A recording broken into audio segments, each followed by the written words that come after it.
Salam damai sejahtera untuk Bapak, Ibu, dan Saudara dimanapun berada.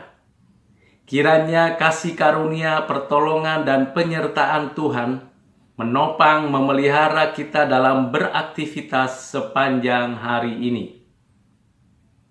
Bapak, Ibu, Saudara yang kekasih di dalam Kristus, saya akan menyampaikan renungan singkat dari 2 Timotius 3 ayat yang ke-16. Sebelumnya mari kita terlebih dahulu berdoa memohon hikmat kekuatan dari Allah Bapa kita. Mari kita berdoa. Bapa di dalam kerajaan surga, di dalam nama Tuhan Yesus, kami bersyukur untuk segala penyertaan-Mu, pertolongan-Mu, dan penopangan-Mu sepanjang hidup kami. Kami bersyukur untuk firman yang kami akan dengarkan dan kami akan refleksikan dalam hidup kami. Ya Roh Kudus, kiranya Engkau memberikan penyertaan dan pertolongan agar kami menjadi pelaku firman. Terlebih dahulu Engkau berikan pencerahan kepada kami dan hati kami dipenuhi oleh kebenaran-Mu. Ya Tuhan Yesus, pimpin kami, sertai kami, agar kami hidup di dalam damai-Mu. Terima kasih Bapa. Dalam nama Tuhan Yesus Kristus, kami berdoa dan mengucapkan syukur. Amin. Firman Tuhan yang kita akan renungkan dari 2 Timotius 3 ayat 16, demikianlah firman Tuhan. Segala tulisan yang diilhamkan Allah memang bermanfaat untuk mengajar, untuk menyatakan kesalahan, untuk memperbaiki kelakuan, dan untuk mendidik orang dalam kebenaran. Segala tulisan yang diilhamkan, yang dinafaskan, yang diinspirasikan oleh Tuhan.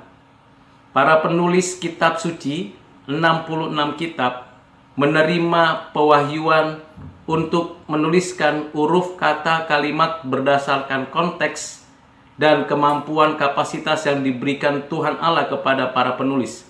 Roh Kudus menafaskan itu dan setiap huruf, kata, kalimat di setiap kitab, ada 66 kitab, adalah firman Tuhan. Dengan demikian, Alkitab adalah firman Tuhan.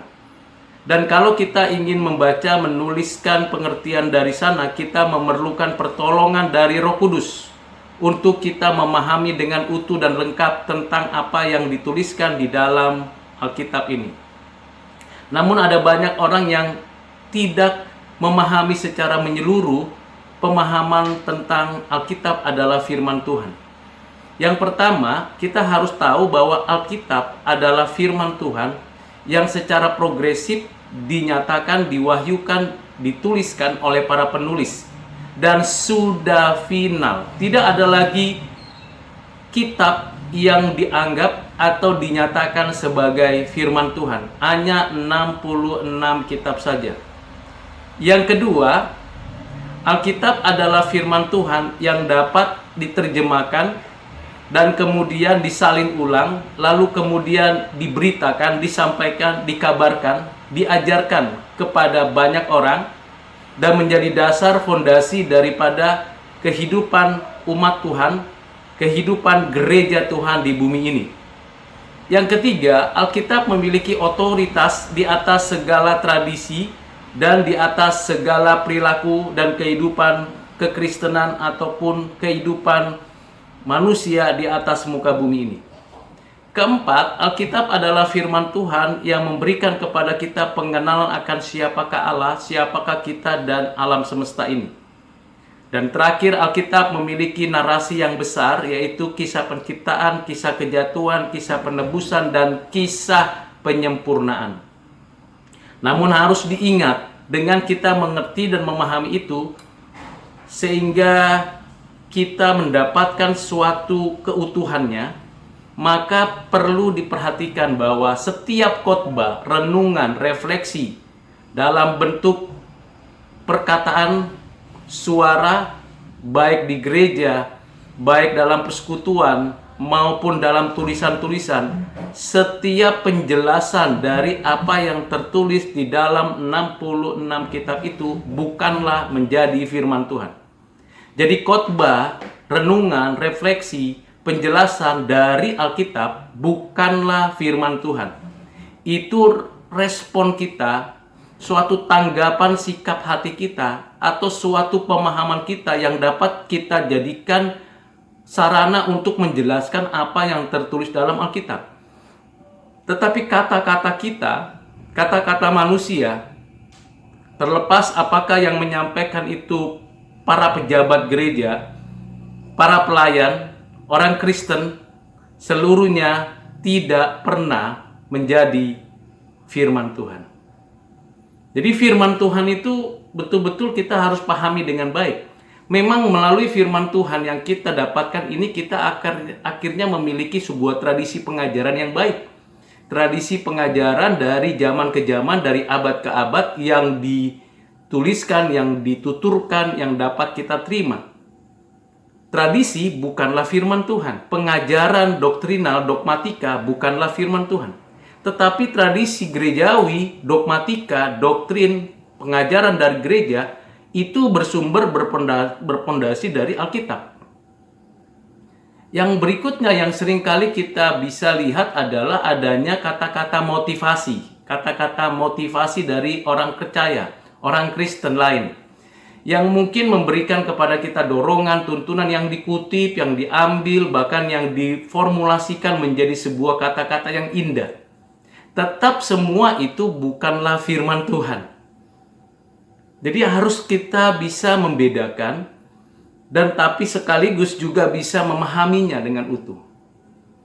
Karena itu Bapak Ibu Saudara yang kekasih dalam Kristus, ketika kita membaca dari mulai kitab Kejadian sampai kitab Wahyu, tentu secara progresif dan secara perlahan Roh Kudus memberikan tuntunan kepada kita untuk kita masuk ke dalam seluruh kebenarannya.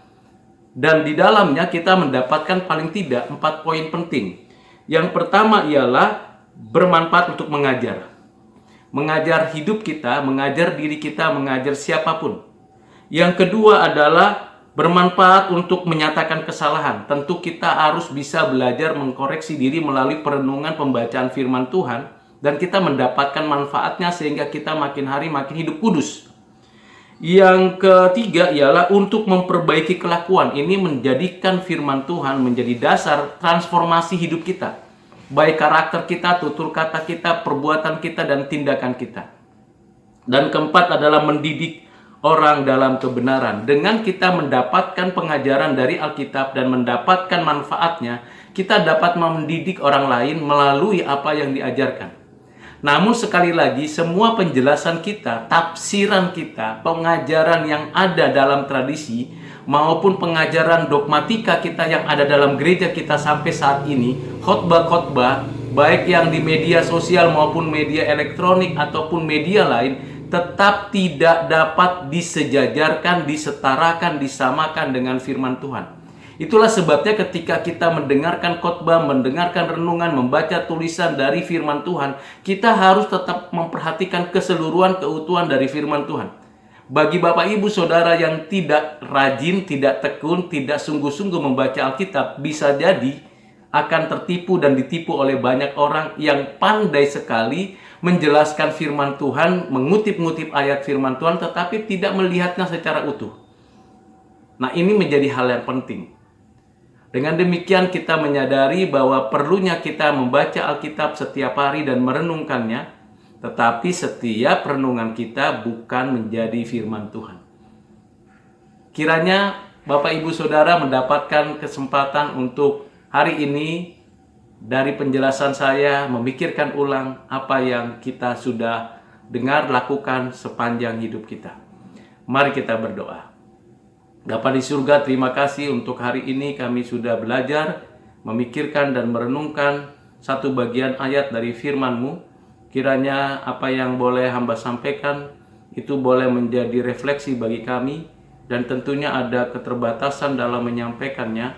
Kiranya Roh Kudus memberikan penerjemahan itu dalam hati setiap pendengar. Berkati kami semuanya ya Tuhan. Kami doakan semuanya ini di dalam nama-Mu Tuhan Yesus Kristus. Amin.